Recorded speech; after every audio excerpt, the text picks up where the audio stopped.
Selamat pagi semuanya, salam. Baik, kita buka Alkitab kita pada pagi hari ini dari surat Ibrani pasalnya yang ke-11 ayat 5 sampai ayatnya yang ke-6, dan juga Kejadian pasal 5 ayat 21 sampai ayatnya yang ke-24. Mari kita baca firman ini sama-sama. Ibrani 11 ayat 5 sampai 6. 23. Karena iman Henok terangkat supaya ia tidak mengalami kematian, dan ia tidak ditemukan karena Allah telah mengangkatnya. Sebab sebelum ia terangkat, ia memperoleh kesaksian bahwa ia berkenan kepada Allah. Tetapi tanpa iman tidak mungkin orang berkenan kepada Allah. Sebab barang siapa berpaling kepada Allah, ia harus percaya bahwa Allah ada, dan bahwa Allah memberi upah kepada orang yang sungguh-sungguh mencari Dia. Kejadian pasal 5 ayat 21 sampai 24. Saya tunggu saudara-saudara dan kita akan mulai. Setelah Henok hidup 65 tahun, ia memperanakan Metusalah. Dan Henok hidup bergaul dengan Allah selama 300 tahun lagi. Setelah ia memperanakan Metusalah, dan ia memperanakan anak-anak lelaki dan perempuan. Jadi Henok mencapai umur 365 tahun. Dan Henok hidup bergaul dengan Allah. Lalu ia tidak ada lagi, sebab ia telah diangkat oleh Allah. Beri tepuk tangan untuk firman Tuhan pada pagi hari ini. Salah seorang pahlawan iman dari sekian banyak pahlawan iman yang ada di Alkitab, yang dicatat di dalam Ibrani pasalnya yang ke-11 adalah Henok. Kalau saya dan saudara belajar, Henok ini ada dua. Henok yang pertama adalah anak daripada Kain. Saudara baca di Kejadian pasal 4 ayat 1 dan ayatnya yang kedua. Nama daripada anak yang pertama dari Kain adalah Henok. Dan Kain ini mendirikan satu kota dan memberikan nama kepada kota itu sesuai dengan nama anaknya adalah Henok. Tetapi Henok yang kita pelajari pada pagi hari ini adalah Henok yang berasal dari keturunan Adam, khususnya itu berasal dari keturunan Set dan Enos. Alkitab berkata ketika dia umur 65 tahun, maka dia itu, saudara-saudara, mendapatkan seorang anak dan memberikan nama anaknya adalah Metusalah. Saudara tahu bahwa orang yang usianya paling panjang di Alkitab adalah Metusalah. Dan ketika dia memperanakan yang namanya Metusalah, Alkitab berkata dia hidup 300 tahun lagi. Dan Alkitab berkata sepanjang usianya dia itu bergaul dengan Allah. Kata bergaul di situ, saudara, itu menunjukkan bahwa dia adalah orang yang berjalan bersama dengan Tuhan. Nanti kita akan pelajari, saudara-saudara, bagaimana Henok ini begitu luar biasa. Pada zaman itu, peradaban saudara-saudara itu sudah sangat maju. Apa itu peradaban? Kalau saya dan saudara belajar, peradaban adalah tingkat kemajuan sosial, budaya, dan ekonomi suatu masyarakat. Peradaban merupakan hasil dari interaksi kompleks antara manusia, lingkungan, nilai-nilai budaya, dan zaman. Dan Henok hidup pada waktu itu, saudara. Peradaban saudara ditandai dengan beberapa hal. Saudara perhatikan Kejadian pasal 4 ayat 19 sampai 22. Alkitab berkata, Lamek mengambil istri dua orang. Yang satu namanya adalah Ada, yang lain Sila. Ada itu melahirkan Yabal. Dialah yang menjadi bapa orang yang diam dalam kemah dan memelihara ternak. Pada waktu itu arsitek sudah maju. Walaupun tidak secanggih hari ini, tapi orang bisa membuat kemah, bahkan juga pertanian atau peternakan saudara-saudara, itu sudah maju. Ayatnya yang ke-20, Alkitab berkata 21, nama adiknya ialah Yubal. Dialah yang menjadi bapa semua orang yang memainkan kecapi dan suling. Kesenian pada waktu itu, saudara, sudah maju. Dan ayatnya yang ke-22, Sila juga melahirkan anak, yakni Tubal, Kain, Bapa semua tukang tembaga dan tukang besi, adik perempuan tubal kain ialah nama. Saudara lihat, ternyata kemajuan peradaban pada waktu itu saudara sudah sangat pesat. Tetapi walaupun peradaban maju, tapi Alkitab berkata bahwa kejahatan pun juga saudara-saudara itu sangat-sangat merajalela. Sehingga salah satu keturunan daripada Lamek saudara-saudara yang bernama Naamah, di ayatnya yang ke-22 yang tadi kita baca, ada banyak penafsir yang berkata bahwa dia adalah perempuan pelacur pertama yang ada dalam sejarah Alkitab. Jadi lihat, kemajuan saudara-saudara itu ada, tetapi dosa pun juga merajalela. Kalau kita tarik ke kegiatan kita atau konteks hari ini, dunia sangat maju saudara-saudara. Amin saudara-saudara. Bahkan negara Cina saudara sudah bisa membuat manusia yang rupanya adalah seperti boneka. Jadi kalau suami bosan dengan istri, maka dia beli boneka itu. Karena boneka itu saudara mirip dengan istrinya, tapi versinya masih muda. Jadi perempuan-perempuan yang sudah tua, kalau kalah cantik, pastel kurang, saudara-saudara, itu suami yang tidak bertobat bisa beli itu istri yang terbuat seperti dari boneka, yang hampir sama seperti manusia, yang bedanya adalah tidak punya nafas hidup. Laki-laki bisa membeli dan bisa kembali nostalgia masa muda dengan istrinya, tetapi bukan istri yang sesungguhnya. Bahkan teknologi hari ini saudara sangat-sangat maju. Tapi saudara lihat, teknologi maju, internet maju, semua maju saudara, tapi kejahatan pun juga semakin merajalela. Tidak heran setelah Henok hidup, ada satu orang dari keturunan Henok yang bernama siapa saudara? Nuh. Alkitab berkata nanti pada akhir zaman keadaan manusia itu sama seperti Nuh hidup. Berarti saudara, apa yang pernah ada pada zaman dulu akan terulang kembali lagi di bawah matahari. Tidak heran pengkhotbah bilang apa? Tidak ada sesuatu yang baru di bawah matahari. Jadi saudara akan lihat, dunia ini bukan tambah baik saudara, tapi tambah jahat. Dunia ini saudara bukan makin diperbaiki, maka dunia ini saudara akan hancur. Tidak heran Alkitab berkata, orang yang bergaul dengan dunia saudara-saudara, dia akan menjadikan dirinya adalah musuh Allah. Tetapi orang yang melakukan kehendak Allah akan tetap hidup untuk selama-lamanya. Ada amin saudara-saudara? Nah kita lihat saudara, Henok ini terangkat hidup-hidup. Kalau saudara belajar tokoh-tokoh iman, Henok ini sama seperti Elia pun juga yang diangkat hidup-hidup. Tetapi saya mau berkata, yang menjadi fokus kita bukan karena Henok itu terangkat hidup-hidup, bukan berarti Henok itu lebih baik daripada tokoh-tokoh iman yang lain. Karena saya mau bilang, ketika tokoh-tokoh iman itu pun juga dalam keadaan mati berjumpa dengan Tuhan, kesaksian iman mereka saudara tidak bisa terlupakan. Jadi jangan ada yang bilang Henok ini lebih baik dari yang lain. Tidak saudara-saudara. Karena kematian pun juga daripada tokoh-tokoh iman tidak akan pernah bisa menghapuskan kesaksian mereka adalah orang-orang yang dicatat di dalam Ibrani pasalnya yang ke-11.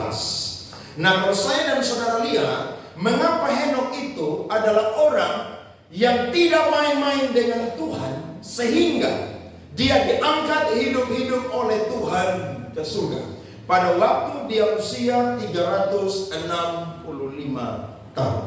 Saya kasih dua berkat bagi kita. Yang pertama adalah karena Henok sadar bahwa usia manusia itu ada batasnya. Saudara perhatikan dari ayatnya yang keempat saudara-saudara. Dari Kejadian pasalnya yang kelima. Di situ Alkitab berkata, umur Adam setelah memperanakan Set itu 800 tahun. Dan ia memperanakan anak-anak lelaki dan perempuan. Jadi Adam mencapai umur 930 tahun, lalu ia mati. Kemudian turun ke siapa lagi saudara? Set. Set berusia 912 tahun, kemudian mati. Kemudian turun ke Enos lagi saudara, 905 tahun usia daripada Enos, kemudian Enos itu mati. Kemudian turun ke lagi yang namanya Kenan saudara, usianya adalah 910 tahun. Turun lagi ke Mahalalel saudara, itu 895 tahun. Turun lagi ke Yared yang menjadi bapa dari Henok saudara, itu jumlahnya adalah 962 tahun. Dan turun ke Henok jumlahnya adalah 365 tahun.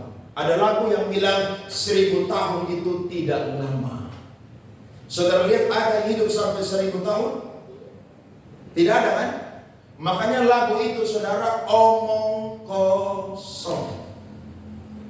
Tidak ada orang yang hidup sampai 1000 tahun, bahkan lebih daripada 1000 tahun. Berarti saudara-saudara kita menyadari, walaupun manusia itu umur panjang, tapi usia manusia saudara ada batasnya. Ada amin? Berarti waktu kita masih diberikan usia hari ini saudara, penambahan usia hari ini, maka saya dan saudara boleh bersukacita. Alkitab berkata, orang yang diberikan usianya yang tambah, ketika dia melihat matahari, dia harus bersukacita. Tapi ingatlah akan hari-hari yang gelap. Berarti saya dan saudara punya usia, biar mau panjang berapapun, saya dan saudara akan sampai di titik batas. Saya dan saudara akan dipanggil oleh Tuhan. Ada amin? Bahkan Alkitab berkata saudara, dalam Kejadian pasalnya yang ke-6 ayat yang ke-3, Tuhan melihat manusia itu sangat-sangat jahat. Dunia ini sudah rusak, sehingga kita berkata Tuhan kurangi usia manusia lagi menjadi 120 tahun. Waktu sampai orang Israel berjalan di padang gurun lagi, Musa berkata hidup manusia itu berapa saudara? 70 tahun. Kalau kuat berapa tahun saudara? 80 tahun. Jadi yang sudah mau 70 tahun itu sudah dekat-dekat Tuhan angkat. Jadi saudara, hidup takut akan Tuhan. Tambah tua bukan tambah gila, tapi tambah tua tambah cinta Tuhan. Lo iya dong. Karena mati saudara, tempatnya hanya dua, antara surga dan apa? Neraka. Saudara nggak bisa nego-nego dengan Tuhan, nggak bisa. Nego dengan Tuhan masih hidup hari ini. Tapi kalau sudah mati saudara, tidak ada lagi nego-nego. Makanya ada orang yang geng-geng jago-jago bilang, tidak apa-apa, nanti saya ada di neraka, saya kuat. Apabila di neraka kamu akan disiksa oleh api belerang yang sangat panas, ulat yang akan menyiksa. Dan di situ kumpul sama-sama dengan nabi palsu, iblis, orang-orang yang ajak sesat saudara. Itu tempatnya ada di mana saudara? Neraka. Makanya saya dan saudara boleh ulang tahun, tapi ingat usia kita ada batasnya. Lusa Natal nanti saya umur 40 tahun, 10 Desember. Berarti saya punya usia yang Tuhan akan kasih sisa di depan itu 40 tahun. Dan saya mau bilang, manusia tambah tua, tenaganya, kekuatannya pasti akan berkurang. Nah, mumpung Tuhan masih kasih hidup hari ini, kekuatan yang masih stabil, masih kuat hari ini, saudara pakai untuk cari Tuhan dengan sungguh-sungguh. Amin. Orang dunia tidak mau peduli dengan Tuhan, saudara harus peduli dengan Tuhan. Kenapa? Karena memang saya dan saudara punya tujuan hidup, punya pengharapan dalam kehidupan. Mati tidak habis, tapi mati saudara-saudara, kita akan ada di surga bersama dengan Tuhan. Itu sebabnya jangan main-main saudara untuk mencari Tuhan. Cari Tuhan selama ia masih berkenan ditemui. Kita sudah sampai di penghujung tahun 2024. Saudara coba evaluasi. Tahun ini saya lebih banyak cari Tuhan atau cari dunia? Saya lebih banyak fokus untuk mendekatkan diri kepada Tuhan, atau saya cari hal-hal dunia yang mana?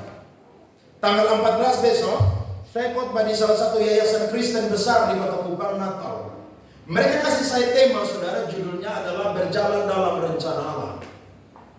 Dan mereka, saudara, undang saya, mereka bilang, Pak Andre, tolong khotbah yang keras. Karena kita yang ada di dunia pendidikan ini fokusnya cuma pendidikan saja. Kita gambling anak-anak, nasihat orang-orang tua supaya suruh anak-anak belajar semua ilmu pengetahuan. Tidak hanya belajar di sekolah, tapi kasih les-les sebanyak mungkin. Les bahasa Inggris, les bahasa Mandarin, les sempoa, les matematika, les apa lagi saudara, berenang, les apa lagi, musik, dan semua les saudara. Tidak boleh ada pun yang absen. Tapi mereka lupa les agama, saudara-saudara. Nanti kalau gereja punya tanah sendiri, saya sudah bilang sama Tuhan, saya akan bikin bimbel Alkitab. Jadi saudara-saudara siap jadi pengajar bimbingan belajar Alkitab. Ada yang mau di sini? Loh, jangan bimbel matematika saja, jangan bimbel fisika aja. Nanti anak besar jadi mafia. Kenapa? Karena les matematika, fisika, kimia. Dia lupa les Alkitab. Loh, orang les seminggu bisa 2 kali. Anak Tuhan, anaknya orang Kristen sekolah minggu, 1 minggu berapa kali? 1 kali. Nah, kalau lebih banyak ilmu pengetahuan, ilmu tentang Alkitab, teologi itu sedikit, maka yang akan mendominasi hati dan pikiran mereka itu adalah ilmu-ilmu duniawi. Padahal ingat loh, saudara mau cari ilmu sampai negeri jiran pun juga, ingat, kita pasti akan mati. Dan ketika mati Tuhan tidak tanya, lu S berapa? Iya kan? Tuhan tidak tanya, lu profesornya berapa? Lu dokternya berapa? Itu penting, tapi itu bukan yang kekal, saudara-saudara. Yang kekal adalah jiwa yang bergaul karib dengan Tuhan setiap hari. Itu yang membuat saya dan saudara berkenan di hadapan Allah. Saya bilang kepada ketua panitia, Pak, tidak tersinggung saya khotbah. Tidak hantam aja, ini momen yang pas Natal. Karena tema nasional hari ini atau tahun ini adalah mari sekarang kita pergi ke Bethlehem. Berarti ada sesuatu yang penting di Bethlehem. Makanya orang bisa pergi ke Bethlehem. Nanti tanggal 30 saya khotbah di Natal Forum Pemuda NTT di Hotel Cahaya Bapa. Mereka bilang, Pak Andre, khotbah yang keras karena anak muda, Natal atau anak muda sekarang di kota kita di NTT ini kejahatan banyak terjadi. Saya bilang tidak tersinggung. Tidak, khotbah aja. Saya bilang oke, kalau tidak tersinggung nanti saya khotbah. Saudara, usia boleh bertambah, tapi ingat ada batasnya. Siapa yang tahu hari kematiannya? Tidak ada kan? Tidak ada. Berarti kalau tidak ada yang tahu hari kematian, berdoa-doalah dan berjaga-jagalah. Karena kedatangan Tuhan sama seperti pencuri. Pada zaman itu tidak ada orang yang mau cari Tuhan. Orang semua saudara disibukkan dengan hal-hal duniawi. Tetapi ada satu orang saudara yang tahu bahwa sekalipun manusia saudara diberikan usia yang panjang, tapi usia manusia itu ada batasnya. Saya senang sekali kalau doakan orang untuk ulang tahun. Karena kalau saya doakan, salah satu yang saya doakan adalah Tuhan kasih dia hati yang tambah takut akan Tuhan. Jangan cuma kasih dia berkat di usia yang baru, jangan kasih dia sukses di usia yang baru, tapi kasih dia hati yang tambah takut akan Tuhan. Karena itu yang kekal, saudara-saudara. Apa yang kita punya di dunia itu tidak kekal. Tapi kehidupan yang mencari Tuhan dengan sungguh-sungguh, itulah yang menjadi kekekalan bagi saya dan saudara. Bergaullah dengan Alkitab setiap hari, supaya saya dan saudara adalah orang yang bergaul karib dengan Tuhan setiap hari. punya waktu untuk berdoa dengan Tuhan setiap hari. Pujian penyembahan, saat teduh dengan Tuhan. Supaya saudara itu adalah orang yang akrab dengan Tuhan. Henok itu bergaul dengan Allah. Orang kalau bergaul itu berarti bisa tiap hari duduk sama-sama. Betul kan? Tapi kalau orang tidak bergaul kan menjauhkan diri. Coba saudara anak Tuhan, lingkungan saudara jahat. Saudara kalau tidak bergaul dengan mereka, saudara tidak akan kumpul dengan mereka. Tapi kalau saudara bergaul dengan mereka, tiap hari saudara akan kumpul. Mau pagi, mau siang, mau malam, mau subuh juga, saudara akan kumpul. Nah, orang yang bergaul saudara, itu menandakan kedekatan antara satu dengan yang lain. Tidak heran, Henok ini tahu bahwa usia manusia itu ada batasnya. Karena pasti Tuhan itu menyampaikan pesan-pesannya kepada Henok. Jadi saya dan saudara di akhir tahun ini evaluasi kehidupan kita. Kalau saudara jauh dari Tuhan tahun ini, mari bergaul kembali dengan Tuhan di akhir tahun ini. Bergaul kariblah dengan Tuhan setiap hari. Saudara sibuk dengan pekerjaan, dengan sekolah, dengan kerja. Tuhan mengerti. Tapi jangan lupa, Tuhan itu ada di posisi yang paling utama dan terutama dalam kehidupan kita.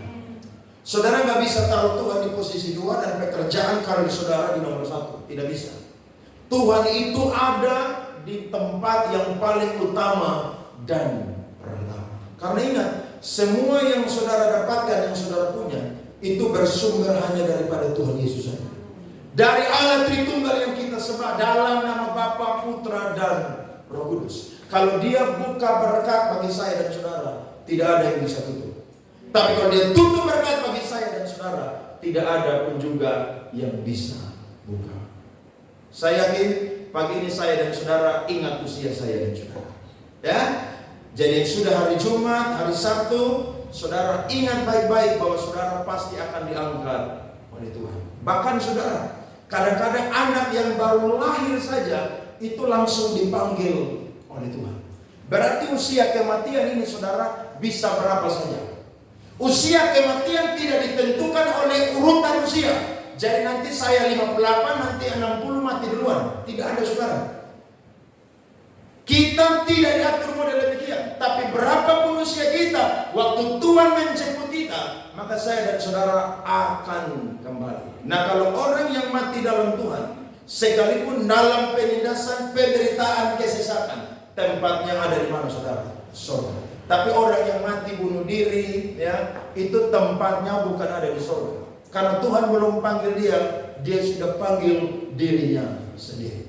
Saya mau bilang, ingat usia di hari ini tanggal 8 Desember. Tambah tua bukan umur tambah panjang, tapi tambah tua sedang menuju yang namanya lubang ukuran 2x1.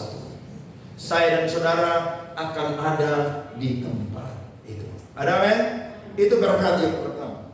Yang kedua saudara, Henok ini dengan iman percaya bahwa Allah itu ada. Saudara baca tadi yang namanya Kejadian 11, Ibrani pasal 11, saudara menemukan bahwa Henok itu yakin Allah itu ada. Kenapa? Karena saudara perhatikan Kejadian 4 ayatnya yang ke-26. Alkitab berkata, Kejadian 4 ayatnya yang ke-26, lahirlah seorang anak laki-laki bagi Set juga, dan anak itu dinamainya Enos. Waktu itulah orang mulai memanggil nama Tuhan. Nah, saudara perhatikan ayat ini. Ayat ini bukan berarti waktu Enos lahir orang baru pertama kali memanggil nama Tuhan. Tidak, saudara-saudara. Karena pada waktu Hawa, pada waktu Adam hidup, mereka itu saudara memanggil Tuhan dan bergaul karib dengan Tuhan. Pada waktu Kain dan Habel itu hidup, mereka itu mempersembahkan korban kepada Tuhan dan mereka itu memanggil nama Tuhan.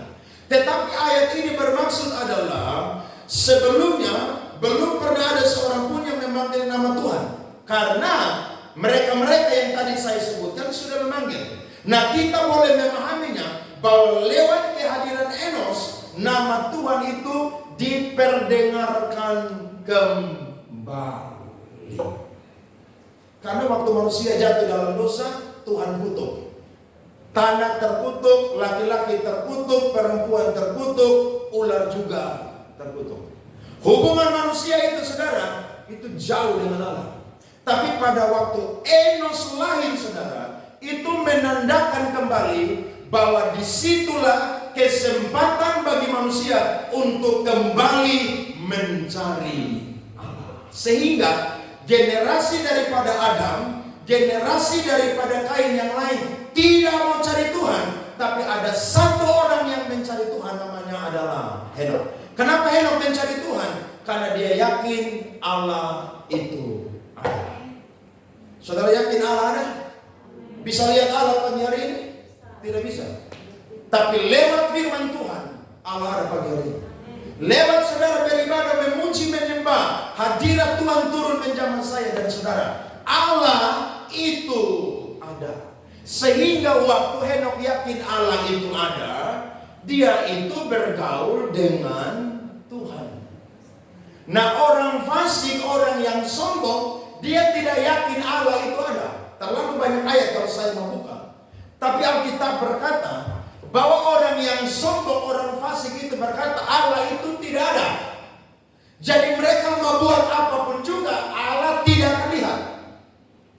Itu orang fasik. Makanya saudara nasihat orang, ayo bertobat sudah, ayo cari Tuhan sudah. Mereka tidak akan mau bertobat. Kenapa? Karena mereka itu tahu bahwa Allah ada, tapi sengaja tidak mau tahu bahwa Allah itu ada. Zaman dulu orang dengar Injil itu jarang sekali. Tapi zaman sekarang orang dengar Injil itu, saudara, itu 24 jam. Donald Trump itu baru-baru terpilih menjadi presiden Amerika Serikat. Dan satu revolusi yang dia buat adalah, kalau saudara sudah nonton atau baca, dia ingatkan dan dia perintahkan semua orang Kristen yang ada di Amerika, satu orang harus punya satu Alkitab. Jadi dia suruh semua orang Kristen yang ada di Amerika pergi ke toko buku Kristen, satu orang harus punya minimal satu Alkitab. Karena dia bilang begini, Amerika ini karena sudah terlalu hebat, negara adikuasa, sampai lupa Tuhan. Sampai Alkitab itu jarang ada di rumah-rumah. Maka waktu dia terpilih, dia perintahkan semua orang Kristen pergi ke toko buku Kristen, beli Alkitab di sana. Semua punya Alkitab? Coba yang nggak punya Alkitab, angkat tangan. Semua punya kan? Alkitab masih mulus? Masih bersih? Saya punya Alkitab ini pakai 1 tahun, tapi udah rusak nih. Saya belum sempat beli. Dan tahun ini 2 minggu lagi saya dan saudara akan menghabiskan pembacaan Alkitab Perjanjian Lama. Brasil akan habis, saudara, Perjanjian Lama. Tepuk tangan untuk saudara yang baca Alkitab. Nah, saya nggak tahu saudara baca betul atau saudara Senin Kamis baca. Tapi saya mau bilang, ini buku ini adalah buku kehidupan. Saudara boleh baca Alkitab di handphone boleh. Tapi ingat, harus punya Alkitab itu ada di tangan saya dan saudara. Karena orang bisa yang namanya Alkitab ini ada, orang cetak itu saudara, itu berdarah-darah. John Wycliffe bilang, Alkitab ini dibuat dengan berdarah-darah. Sehingga kalau ada orang yang menginjak-injak Alkitab, bukan hanya saya saja yang marah, tapi Tuhan juga akan marah. Makanya John Wycliffe itu saudara, dia terjemahkan Alkitab saudara banyak sekali. Karena dia menghargai bahwa buku ini bisa ada. Karena bukan sekadar ada, buku ini adalah penuntun pedoman hidup daripada manusia. Kalau belum punya Alkitab, besok saudara pergi ke Kalam Hidup toko buku Kristen, beli. Dan pastikan Alkitab saya dan saudara tidak boleh mulus. Amin. Harus bercoret-coret penuh dengan catatan. Bahkan ada gereja-gereja tertentu ya, bukan gereja yang modern, yang karismatik, yang udah sama seperti diskotik, tapi gereja-gereja konservatif seperti GKI dan lain sebagainya. Itu waktu pendeta khutbah, saudara, dia akan lihat semua bawa Alkitab atau tidak. Kalau tidak ada yang bawa Alkitab, dia akan tegur dari atas mimbar. Kenapa? Karena datang gereja itu harus bawa apa? Alkitab. Kalau ke kantor bawa Alkitab atau bawa handphone? Oh, handphone. Saudara mau baca Alkitab, bacalah di handphone. Tapi kalau hari Minggu, saudara bawa ini kitab suci. Ada amin? Minggu depan saya mau lihat semua bawa kitab suci. Amin?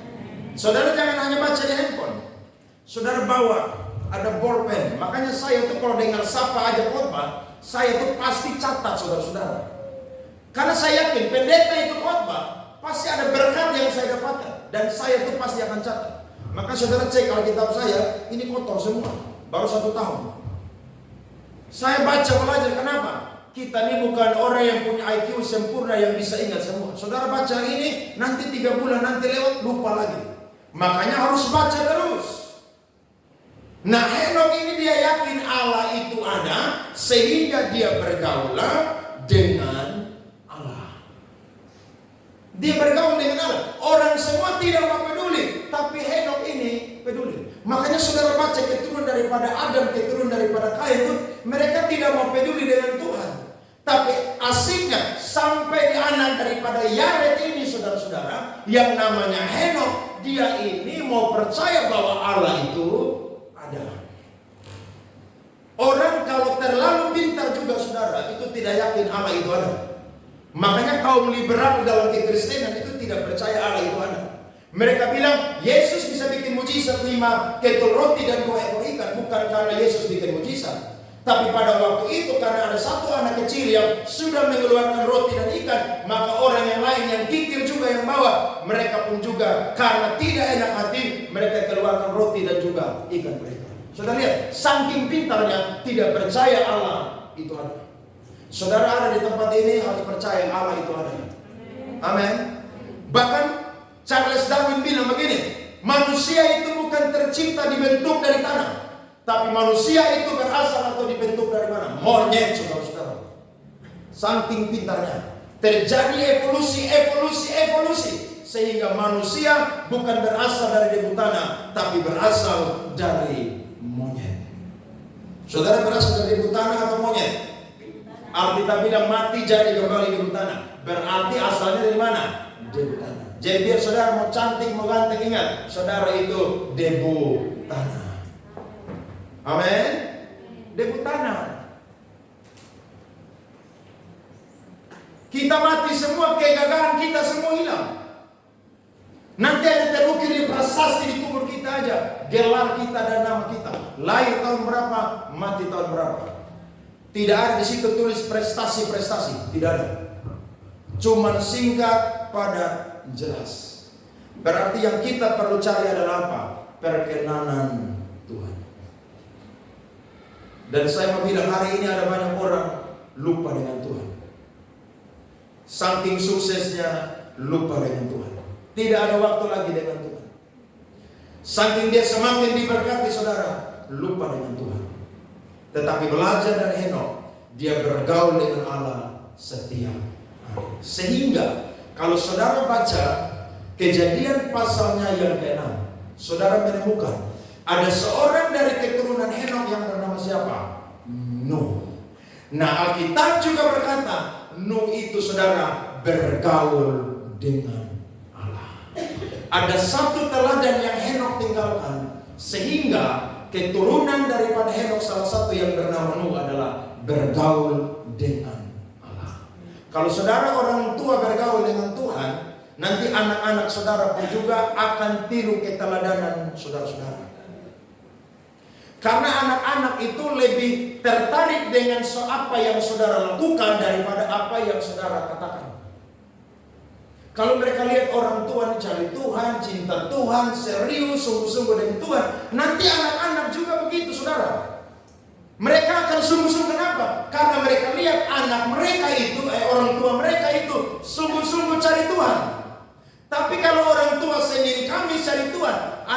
bilang begini, kok papa mama aja sama begitu, masa nasihat saya? Anak-anak tidak akan mengikuti omongan saudara, tapi mereka akan mengikuti tindakan saudara. Jadi kalau saudara mau lihat anak saudara itu cinta Tuhan, dekat dengan Tuhan, cari Tuhan, teladan itu dimulai dari orang tua. Dimulai dari keluarga. Saudara jangan main-main dengan Tuhan. Saudara mati, biar saudara punya harta mau banyak berapapun juga ingat. Anak saudara kalau tidak takut Tuhan, dalam hitungan tahun harta itu akan ludes saudara, habis. Kenapa? Bisa saja dia berjudi, bisa saja dia main perempuan, bisa saja dia melakukan hal-hal saudara, akhirnya harta itu akan habis. Tapi kalau saudara tinggalkan dia warisan iman, itu warisan tidak akan pernah habis saudara. Itu warisan tidak akan pernah hilang. Makanya Ibrani 11 bilang apa? Begitu banyak tokoh-tokoh iman, dan kesaksian mereka tidak bisa dihapuskan oleh karena kematian mereka. Tapi lewat kematian mereka, justru itu memberkati banyak orang yang membaca Ibrani pasalnya yang ke-11. Saya dorong saudara-saudara di akhir tahun ini perbaiki hidup saudara. Kalau saudara bolong-bolong mencari Tuhan, bolong-bolong gereja, bolong-bolong baca Alkitab, bolong-bolong saat teduh, cari Tuhan main-main, di akhir tahun ini evaluasi kehidupan kita dan mari perbaiki hubungan kita kembali dengan Tuhan. Apa prestasi Henok? Henok tidak ada prestasi kan? Kalau saudara baca keturunan daripada Kain, Lamek, ada prestasi banyak. Ada pemain kecapi, pemain suling, tukang tembaga, peternak, saudara. Orang yang bisa buat kemah, tapi mereka tidak takut akan Tuhan. Apa prestasi daripada Henok, saudara? Tidak ada. Tetapi yang Henok punya adalah perkenanan daripada Allah. Cari itu yang paling pertama. Amin. Cari perkenanan Tuhan. Itu yang paling pertama, saudara. Kalau Tuhan berkenan dengan hidup kita, apa yang saudara minta saja, Tuhan pasti akan berikan. Dan yang kedua, saudara, Henok ini menjadi pemberita Injil. Yudas 1 ayat 14 sampai 15. Yudas 1 ayat 14 sampai 15 juga tentang mereka, Henok, keturunan ke-7 dari Adam, telah bernubuat katanya, sesungguhnya Tuhan itu datang dengan beribu-ribu orang kudusnya, dengan hendak menghakimi semua orang yang menjatuhkan hukuman atas orang-orang fasik karena sebuah perbuatan fasik yang mereka lakukan, dan karena semua kata-kata nista yang diucapkan orang-orang berdosa yang fasik itu terhadap Tuhan. Coba saudara buka Kejadian pasal 6 ayat 1 sampai 2. Kita lihat firman Tuhan ini, 2 ayat lagi terakhir kita akan selesai. Kejadian 6 ayat 1 dan 2. Ketika manusia itu mulai bertambah banyak jumlahnya di muka bumi, dan bagi mereka lahir anak-anak perempuan, maka anak-anak Allah melihat bahwa anak-anak perempuan manusia itu cantik-cantik, lalu mereka mengambil istri dari antara perempuan-perempuan itu, siapa saja yang disukai mereka. Ayat 5 berkata, ketika dilihat Tuhan bahwa kejahatan manusia besar di bumi, dan bahwa segala kecenderungan hatinya selalu membuahkan kejahatan semata-mata, maka menyesallah Tuhan. Henok memberitakan kebenaran. Tapi apakah orang-orang mendengar, saudara? Orang tidak mau dengar. Makanya pendeta tuh khotbah terus. Tapi orang juga tidak mau dengar. Tidak apa-apa, khotbah aja. Siapa mau dengar, siapa tidak mau dengar, tidak apa-apa. Karena orang yang tidak mau dengar, dia tidak berasal dari Allah. Tapi orang yang mau dengar firman Tuhan, Yohanes berkata, dia berasal dari Allah. Amin. Dia memberitakan firman, orang tidak mau pusing. Sama seperti keturunan daripada Henok Nuh. Buat itu Batra bukan di pinggir sungai, bukan di dataran rendah, tapi bikin di atas gunung. Orang semua tertawa. Mereka bilang, Nuh dan keluarga ini gila semua mereka. Kita lagi asik-asik menikmati dunia, tidak ada hujan, tidak ada badai, dia bikin Batra di atas gunung. Tapi orang yang bergaul karib dengan Tuhan, perjanjian Tuhan diberitahukannya kepada mereka.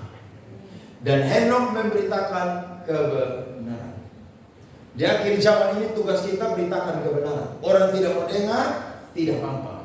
Saudara mau ditolak, mau dibenci pun juga tidak apa-apa. Karena memang Yesus berkata, Yohanes 15, dia berkata bahwa jangan heran kalau dunia itu membenci kalian. Tetapi ingatlah bahwa mereka terlebih dahulu membenci aku. Ya, jadi pemberita seperti Henokh. Dan Alkitab berkata, Paulus bilang begini, kita semua tidak akan mati, tapi kita semua akan diubah. Pada waktu Yesus datang yang kedua kali, ada orang yang mati, saudara, yang akan bangkit terlebih dahulu. Dan kita yang masih hidup ketika Tuhan datang, kita itu kloter kedua yang akan terangkat dan berjumpa dengan Tuhan di awan-awan. Ayat terakhir 1 Korintus 15 ayat 51 dan 52. Alkitab berkata, sesungguhnya aku menyatakan kepadamu suatu rahasia. Kita tidak akan mati semuanya, tetapi kita semuanya akan diubah. Dalam sekejap mata, pada waktu bunyi nafiri yang terakhir, sebab nafiri akan berbunyi, dan orang-orang mati akan dibangkitkan dalam keadaan yang tidak dapat binasa, dan kita semua akan diubah. Kalau Tuhan belum datang, saya dan saudara terus hidup, kita akan mati.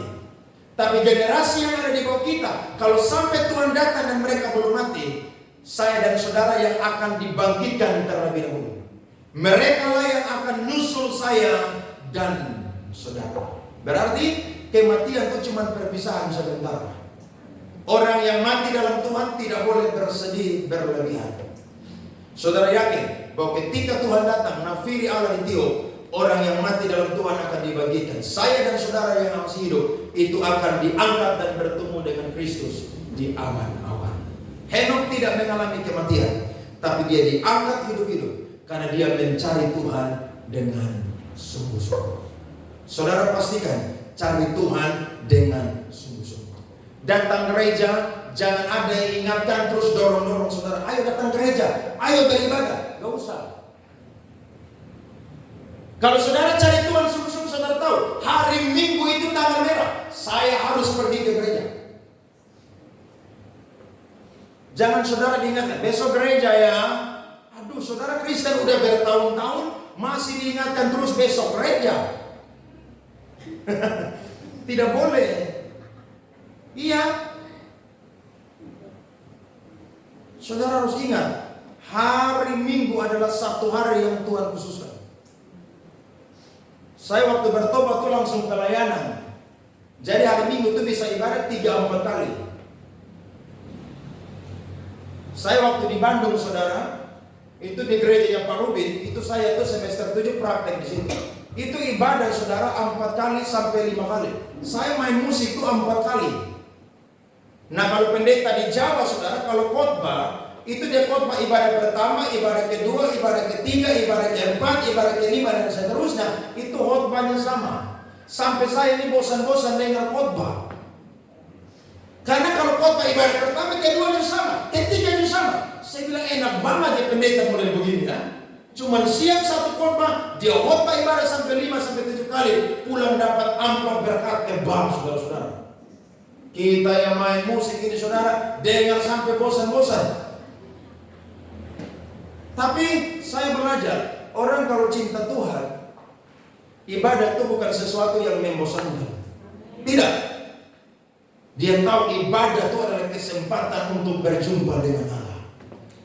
Bahkan bersama dengan umat Tuhan berjumpa dengan Allah. Tidak heran, ada banyak gereja karismatik sekarang yang bikin ibadah itu banyak sekali. Ibadah tengah minggu, ibadah pujian penyembahan, ibadah doa malam. Di luar daripada kelompok-kelompok sel seperti ITKS. Apakah mereka bosan, saudara? Tidak bosan. Karena ibadah itu sebuah apa? Gaya hidup, saudara-saudara.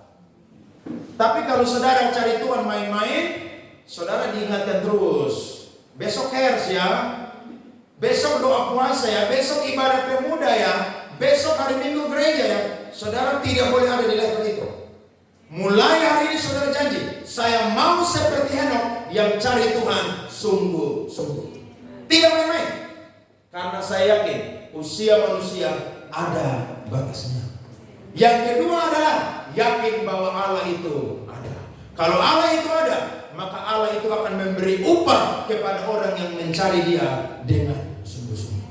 Mati dapat mahkota, memerintah bersama dengan Kristus, bahkan ibadah melayani bersama dengan Kristus di surga, bahkan hidup sampai selama-lamanya. Itu upah. Jadi saudara melayani Tuhan hari ini, saudara bilang, saya dapat apa kalau melayani di gereja? Gereja tidak bisa bayar saudara, tapi surga akan bayar saudara. Surga akan ganti semua saudara pengorbanan. Makanya cinta Tuhan sungguh-sungguh, layani Tuhan dengan sungguh-sungguh, cari Tuhan dengan sungguh-sungguh. Hari Natal, momen Natal bukan untuk pesta pora, tidak boleh. Ada banyak orang yang tidak bertobat. Jadikan momen Natal saudara untuk apa? Kesempatan kumpul sama-sama, miras sama-sama. Makanya Desember itu mati banyak orang tuh. Mabuk naik motor saudara, masuk Parito. Sampai pagi tidak tidur, mabuk saudara, tabrak mobil, mati. Dan memang Desember itu banyak orang mati. Kenapa? Karena Desember dia pakai kesempatan merayakan Yesus itu lahir dengan apa? Perjamuan kudus. Tapi bukan perjamuan kudus yang berkenaan. Jadi saudara harus berbeda. Amin. Dunia ini mau model apapun, saudara tidak boleh terkontaminasi. Pastikan saudara anak-anak terang, bukan anak-anak terang. Tuhan berkati kita semua. Amin. Mari saya dan saudara